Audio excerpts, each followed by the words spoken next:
Welcome to our channel. Today we how to verify your Kraken API keys are scoped properly. Detailed guide step by step clearly. Start by logging into your Kraken account. Navigate to the API section of your account dashboard. Locate your existing API keys or create new ones if necessary. Ensure that you have the appropriate permissions set for your API keys. Click on the API key you want to verify. Check the permissions listed for the selected key. Make sure the permissions match the intended use of your API key. For example, if you plan to only make reads, ensure that the query funds permission is enabled. If you're looking to trade, ensure that trade permission is also selected. Review the withdraw funds permission carefully. This permission should only be enabled if you plan to withdraw funds with this API key. Next, perform a test to confirm the key's functionality. Use a tool like Postman to make a sample API request.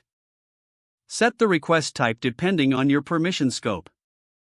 For read-only access, use a GET request for public or private API endpoints. Monitor the response returned from the API.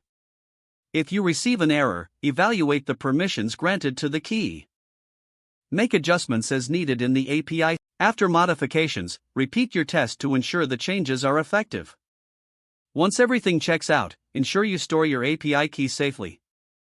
In summary, verifying your Kraken API keys involves reviewing permissions and testing functionality. Always practice good security measures with your API keys going forward.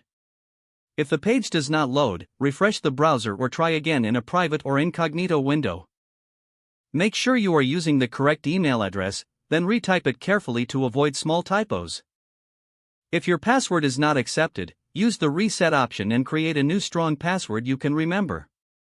Check your spam folder for verification or security emails, then complete any requested confirmation steps. Enable two-factor authentication if available to improve account security and reduce unauthorized access risk. After signing in, review your profile details so your contact information and settings are accurate and current. Don't forget to like this video and subscribe to our channel for more step-by-step tech guides.